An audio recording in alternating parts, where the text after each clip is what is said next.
solution rapide pour un recalcul correct des aides aux étrangers pour être équitable, notamment entre ce qui concerne la CMU et l'aide médicale gratuite et qui ruine la sécurité sociale. Moi, je le redis encore, c'est la préférence nationale.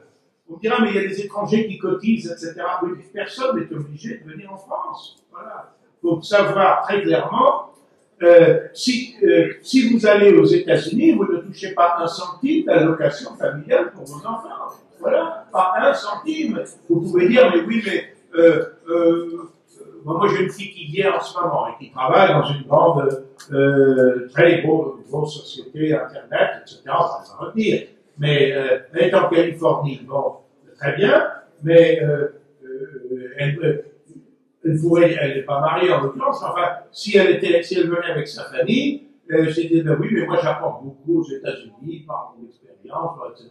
Ils n'en ont absolument rien à faire. Voilà. Vous êtes citoyen américain, vous avez droit à ceci, vous êtes étranger, vous avez droit, dans le meilleur des cas, quand ils sont de bien vous tenir, à une carte de séjour correspondant à un objet précis pour une durée déterminée, et point barre. Moi j'ai vécu au Japon, c'est un pays où je montrais tout à l'heure les photos à quelques-uns de nos amis. C'est un pays où je suis assez bien vu. Je connais des premiers ministres, d'anciens premiers ministres, beaucoup de parlementaires. Je suis invité tous les 2 ans au Parlement de ce pays, etc.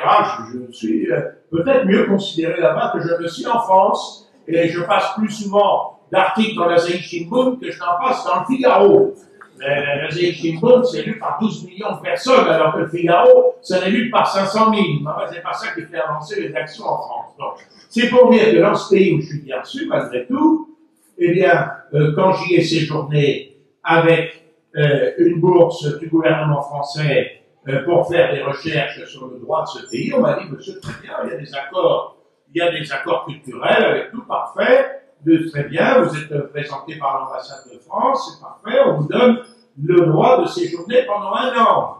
De séjourner pendant 1 an, pas pour travailler comme salarié ou quoi que ce soit, pour vos études, vos recherches à la faculté de droit de l'université Kyoto. Alors vous êtes gentil, en arrivant, vous nous donnez vos empreintes digitales, on vous fait un petit carnet, le petit carnet, vous devez l'avoir sur vous, vous le présentez à la réquisition de tout policier au Japon, et puis dès que vous savez où vous allez fixer votre domicile, vous allez à la mairie du domicile pour faire viser le petit carnet pour qu'on sache où vous êtes.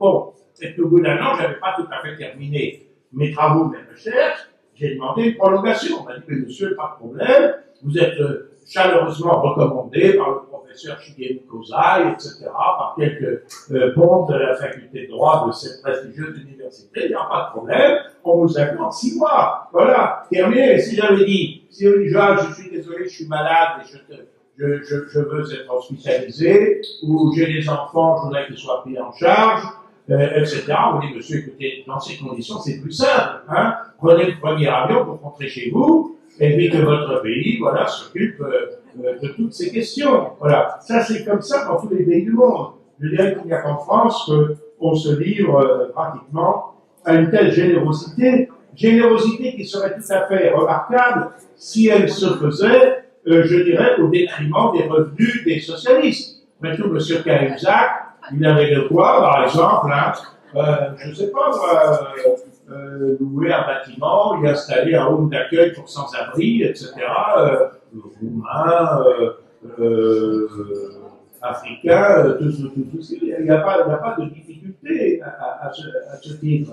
Mais le problème, c'est que ces gens-là, ils font la charité, mais ils font la charité sur le dos des Français qu'ils ont pour mission de représenter, et avec l'argent de leurs concitoyens, et en particulier de leurs concitoyens les plus pauvres. C'est ça que je trouve absolument répugnant d'hypocrisie.